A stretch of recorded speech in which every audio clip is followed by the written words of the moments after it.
Hey, welcome back to Fans of Something, where we are 90% Funko, 10% something, and today we're focused on that 10% something because I am doing a video that means a lot to me.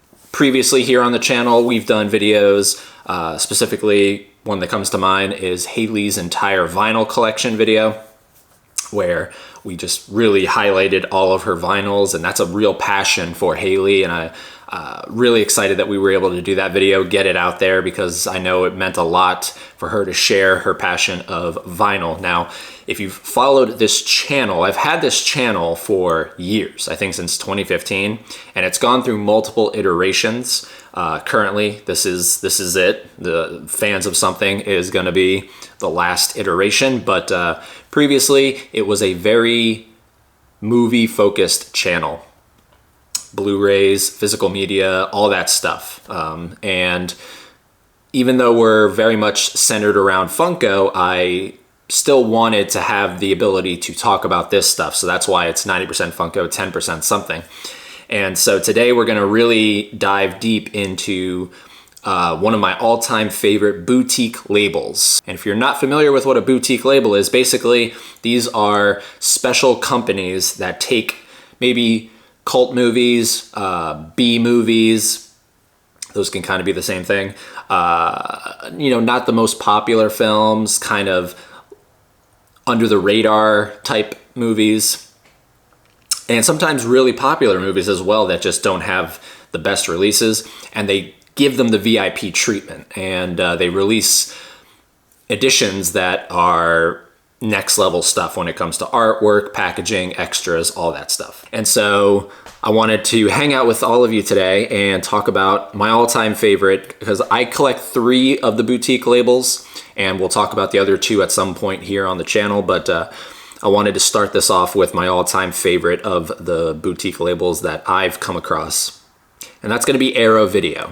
They are, I believe, a UK-based company, but they do release here in the United States and in other territories, I believe. And I mean, just even their standard Blu-ray releases that don't have like a slipcover or any special packaging, anything like that, are even better than what you'll typically come across. We're just gonna dive in here. Let's see, I have 1, 2, 3, 4, 5, 6, 7, 8, 9, 10, 11, 12, 13, 14, 15, 16 Arrow titles in my collection. Granted, I have one title 3 times, and you'll see what I'm talking about. So let's do this. Let's dive into this. Let's start. Should I start with my very first Arrow, or should I save my very first Arrow for the last?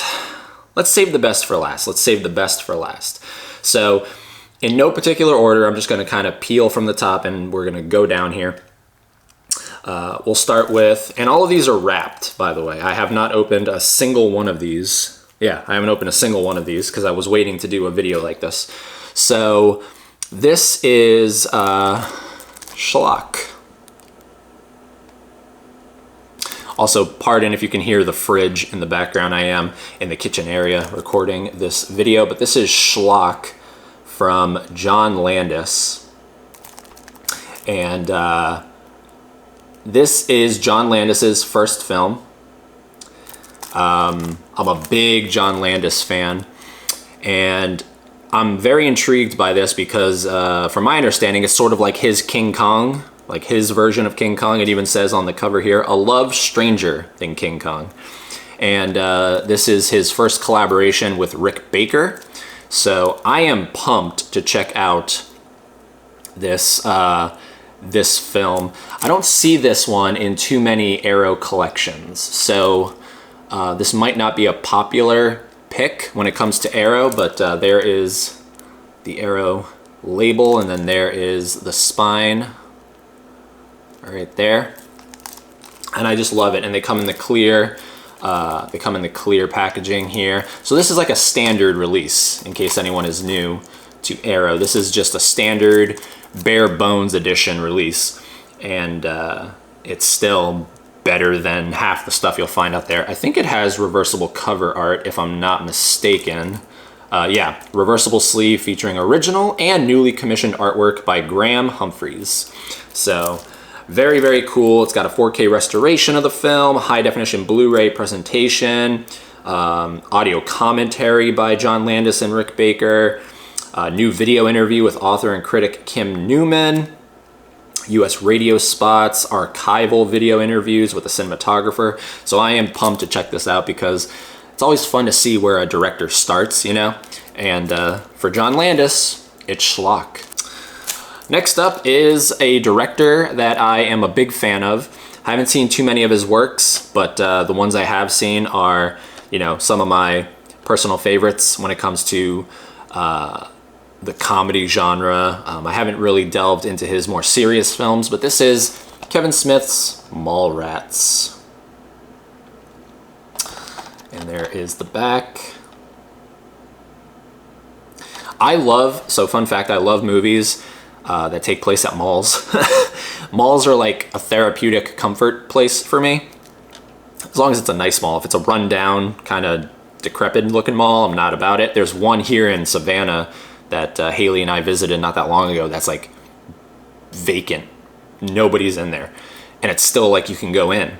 So that's creepy. Those malls I don't like. I like them for different reasons. Like if I was gonna make a horror movie, I would film it there. But when a mall is bustling and just like, especially during the holiday season, oh, I love it so, so much. And so this takes place at a mall, from my understanding. It's called Mallrats. And yeah, so some of my all-time favorite mall movies are like Bad Santa is a phenomenal mall movie. Paul Blart Mall Cop, that one instantly sticks out. The sequel is not that good, and if I'm not mistaken, I haven't seen it since it came out in theaters, but that one doesn't really take place at a mall. That's more like Las Vegas, right? So not too big on that one. But yeah, what does this have? This has a lot of stuff. A 4K restoration approved by director Kevin Smith and the cinematographer. Reversible sleeve featuring original and newly commissioned artwork. A tribute to producer Jim Jacks by Kevin Smith. Hollywood of the North, an animated making of documentary. Outtakes, behind the scenes footage, cast interviews. An introduction to the film by Kevin Smith. Wow, there's a lot of stuff in this one. Also, with the reversible cover art, I do really enjoy what Arrow does with their special cover arts, like their newly commissioned artwork. Typically though, I do use the reversible side, the original poster. That's typically what's on the other side. And I just like the look of that. Like if it's an older film, something like Schlock, I like putting the old artwork on something that's new, like a Blu-ray case. I just think that's a cool juxtaposition. But anyways, looking forward to checking out Mallrats. Have not seen that one either. So far we're 2 blind buys in. A lot of these are blind buys. I just love Arrow too much. This one is definitely out of the norm for me because I'm not big into this genre, but I want to check it out because of the title that it inspired, from my understanding, and that is Django, or The Django, which is what I always thought it was. Obviously, this is in relation to, I don't think it's like in the continuity, but I think it inspired Quentin Tarantino's Django Unchained, which is such a phenomenal film. Probably my favorite Quentin Tarantino film. And really excited to check this out because this is like one of the all-time great spaghetti westerns, and you better believe when I watch this, I'm gonna eat some spaghetti. This stars Franco Nero, I don't know how you would say that guy right there, the guy on the cover, Django, I assume. And he apparently has a cameo in Django Unchained, so that's really cool. But yeah, so, I mean, right out of the gate it says, in this definitive spaghetti western. So, there you go. And we got a lot of stuff here. Reversible sleeve. We got a restoration. We have Django Never Dies, an interview with the star, Franco Nero. Cannibal of the Wild West. That's My Life Part 1. A Punch in the Face, an archival interview with stuntman and actor Gilberto. I can't say that last name, sorry. Audio commentary. So do you see what I'm saying? Even for a bare bones edition, you're getting quite an extensive amount of special features. So very excited to check this out. Obviously, down in the comments, let me know if I should be excited for some of these. And obviously everyone's different, so I'll probably like some stuff that you don't like and not like some stuff you do like. But there we go. So Django, my third blind buy. This one just sounds so cool, and this is right up my alley in terms of what the concept is, and that is The Last Starfighter from Michael Myers himself, Nick Castle, which is just weird to me. The fact that the guy who played Michael Myers in the original Halloween directed this movie. But hopefully it's good. The adventure of a lifetime is about to begin. I mean, how could you not like a title like that? And from my understanding, let's see here. It's directed by Nick Castle, the man behind the Michael Myers mask. The Last Starfighter tells the story of Alex Rogan, an arcade game whiz kid whose wildest dreams come true when he finds himself enlisted to fight in an interstellar war. So it almost sounds like a Ready Player One, Tron, kind of getting sucked into a game, virtual reality kind of thing going on here, and I'm all about that stuff. So very, very excited for this. Interesting because Nick Castle is alive, so it's interesting that he didn't approve the restoration, similar kind of like how Kevin Smith approved this one. That's another thing with the boutique labels, especially probably the most famous boutique label, Criterion Collection. They usually, if the filmmaker's alive, they'll get them to be involved in the restoration, or at least approve it. So it's weird that they didn't get Nick Castle to approve anything here based off of what I'm reading. But anyways, we got a lot of stuff in this one. You got the restoration, you got the new audio commentary, you have an archival audio commentary, new interviews, a lot of interviews it's looking like here. The image galleries, theatrical trailers, reversible sleeve. So I actually really like this one. This one, I'm gonna have to check out what the reversible sleeve looks like, but this one is really cool. And if that's not the original, I wonder what the original looks like. But that's just too cool. So yeah, definitely got to check that one out. That's at the top of my list. This one I'm a little worried about just because I'm not big into, like, if it doesn't have, let me see. Okay, it says language, Italian/English, and then subtitles English. So hopefully it has a dub on it. I much prefer dubs over subtitles. I know a lot of people out there much prefer the original track and then just reading the subtitles. I don't like reading during my movies. Like, I want to focus on the movie, not focus on reading. So hopefully the dub is good here, but this is my very first, and this is apparently a very famous director that I am not familiar with at all. Another reason I like boutique labels, they kind of force you to check out other people that you've never heard of, and that is Dario Argento's Deep Red. Now there is a special limited edition of this one, to my understanding, but that's only a 4K, and I don't have 4K, so we'll go with the standard Blu-ray. I have no issues with standard Blu-ray. There's the back. But yeah, this is apparently the, what is it called? The Giallo, Giallo, Giallo. Basically the Italian version of the slasher film, to my understanding. So very, very excited to check this one out because, I mean, it sounds really intriguing. One night, musician Marcus Daly, looking up from the street below, witnesses the brutal axe murder of a woman in her apartment. Racing to the scene, Marcus just manages to miss the perpetrator. Or does he? Like, come on. You got to check that out. And you got the restorations, you got the reversible sleeve. We know all about that. An introduction to the film by Claudio Simonetti of Goblin. Okay. Profondo Giallo, a new visual essay.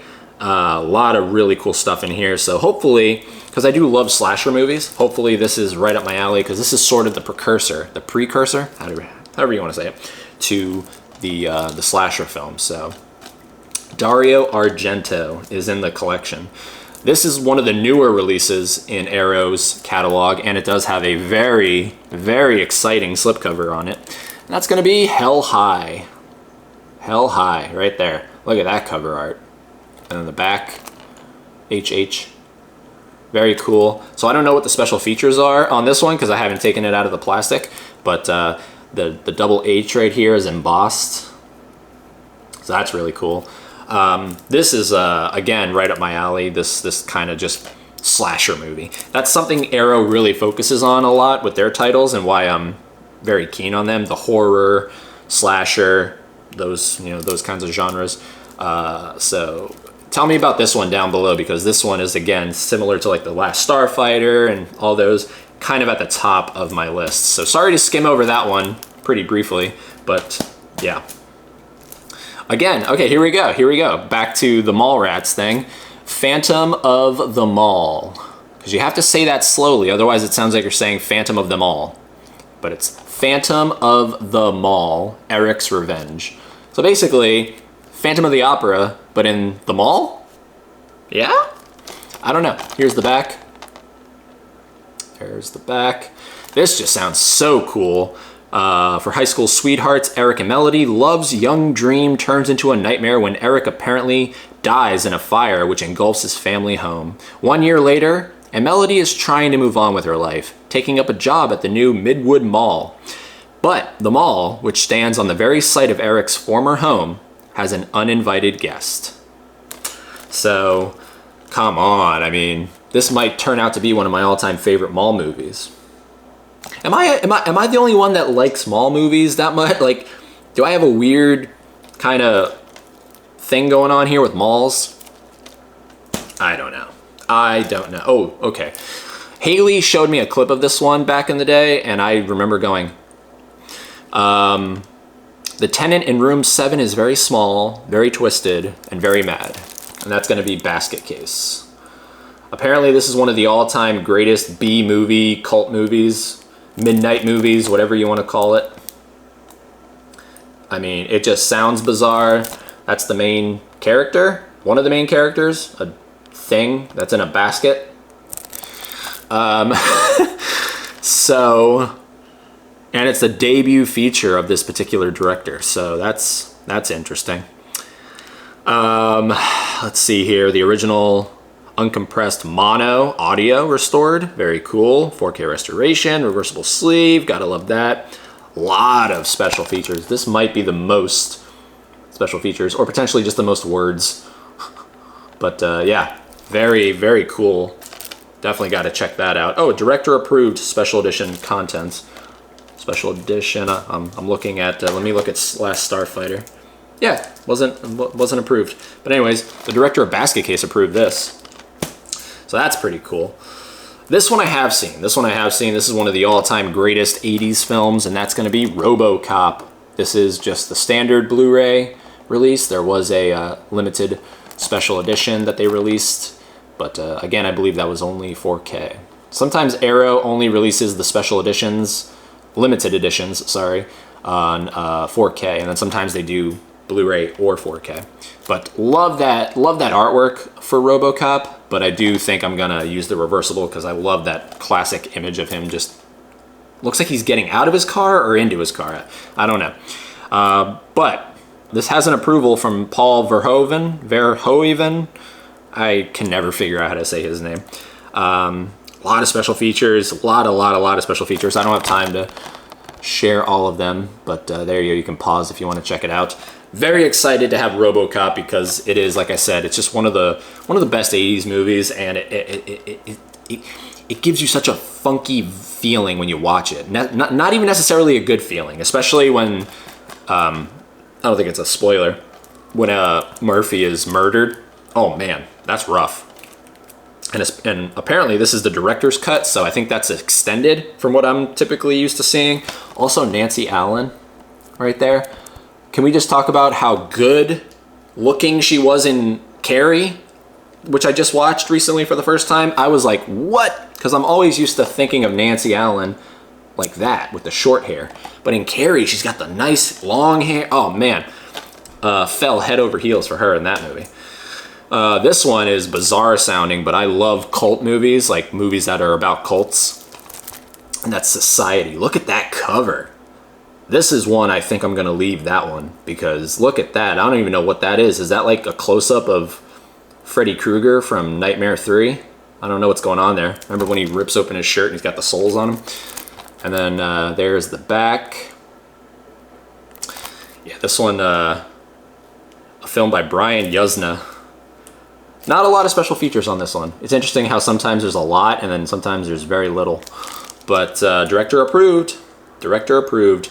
Packing stomach churning grue, GRUE, and thought-provoking social commentary in equal measure.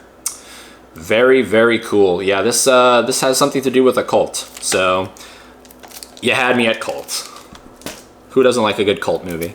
Okay, this one is controversial because I don't think a lot of people necessarily enjoy it, or at the time of its release, I don't think a lot of people enjoyed it, but this is Anthony Perkins in Edge of Sanity. Basically a conglomeration of Jack the Ripper and Dr. Jekyll and Mr. Hyde. That's a cool combo right there, but not that many special features. A brand new audio commentary though, that's pretty cool. Always love audio commentaries. Those are fun to listen to. And it's going to be neat to see Anthony Perkins in something other than Psycho. This is another one where I'm probably going to flip the cover because I do like the poster where it says Anthony Perkins hasn't been himself lately. So I think that's funny that they call him Anthony Perkins. Okay, now we're getting into the special box sets. So I have 3 of them. This first one is one of the newer ones that have come out lately from Arrow, True Romance, from the legendary, late and great Tony Scott. Look at this. I mean, just look at this box. Like, look at, what? Come on, this is gorgeous. And then you got that in, oh wait, is it upside down? Yeah. You got that in there, and then you got the book and a poster, and this artwork, and this is Quentin Tarantino meets Tony Scott, Christopher Walken, Brad Pitt, Dennis Hopper, Patricia Arquette, Christian Slater. Stealing, cheating, killing. Who says romance is dead? Man, I'm so excited for this. I love Tony Scott. The Taking of Pelham 1, 2, 3 with John Travolta and Denzel Washington is such a great film. Love Tony Scott. Unstoppable. Oh, man. So very excited he is in the Arrow catalog and with a very beautiful limited edition exclusive set. Get my face out of there so you can focus on that. So that's cool. This is another very brand new one. This is Wild Things with Neve Campbell, Denise Richards, Kevin Baconator, and then that guy. What's his name? Matt Dillon. Yeah. I mean, this is a very controversial movie because it's sort of like trash cinema, it's funny because a lot of people think this is like a very explicit movie, but I don't think it's that explicit from my memory. I have seen bits and pieces of this film. I haven't seen it all the way through, so definitely gotta check it out when I can. And there is the back if I haven't already showed it. Let me get the glare out of there as best I can. And yeah, the front. Really like this cover art. I was thinking about getting the one with the steelbook because that cover art is the classic poster. But just kind of done as a artistic painting or something. But this one's really cool. I like how it kind of separates them like that. So this one I have to check out as well. I mean, come on, who doesn't like a good erotic thriller, right? All right, so now we saved the best one for last because this is my very first Arrow title I ever picked up, and I have 3 copies of it. So let's start with the standard Blu-ray. That's going to be An American Werewolf in London. I've seen this film a bunch of times. My favorite John Landis film. It never will not be. My favorite werewolf movie, and just one of my favorite movies in general. Look at that artwork. I am going to flip it for this one, but look at that artwork. That's my favorite Arrow artwork they've ever done because they have the transformation down there and all the stages. Look at that. Gorgeous, gorgeous. And why is this not director approved? John Landis is very much alive. But I do like what it says here. One of the greatest directors of the 1980s. That is so true. There's Graham Humphreys again, making the reversible cover art. Very, very cool. So this is the standard Blu-ray release because I only have Blu-ray. But I did go ahead and pick up from Barnes & Noble during one of their sales. I forget what sale this was. The 4K box limited edition set because, I mean, you gotta have it if you love this movie that much, right? So there's the special features again. We saw them previously. There is the, yeah, it comes with the book, art cards, poster, all that stuff. And I mean, Arrow is, you know, These are sturdy. These aren't like cheap. These are sturdy box sets. So I have the 4K and the Blu-ray both together for American Werewolf in London, and I went ahead and picked up the only steelbook in my Arrow collection. Look at that steelbook cover. Look at that. Ah, I don't know which edition is my favorite. There's the spine. Come on, focus. No, you don't want to focus? Wow, it really doesn't want to focus. I promise you it says American Werewolf in London. In American Werewolf in London. There's the special features again. That's really gonna bother me. Can we get that to focus, please? Hello? Hello, sophisticated camera? No? You don't want to focus. It's okay. Whatever. Yeah, I mean, this is just... Do I even open this? Or I just leave it sealed? Anyways, I could look at that cover all day. Like, I want that on my wall somewhere in this apartment. That's me when I wake up to have to go to work. So yeah, there we go. That is my entire... Let's see if I can get this stacked in front. Here we go. There we go. That is my entire... Ooh, there we go. That's my entire Arrow collection. A lot of titles that I gotta watch. Thank you for watching. Thank you for indulging me. This was a lot of fun. I really enjoyed sharing that with you. Let me know down below. Are you a fan of Arrow? Are you not a fan of Arrow? What are you? What Arrow titles do you have in your collection? Thank you for watching, as always. And until we talk to you next time, Haley and I, keep being fans of something.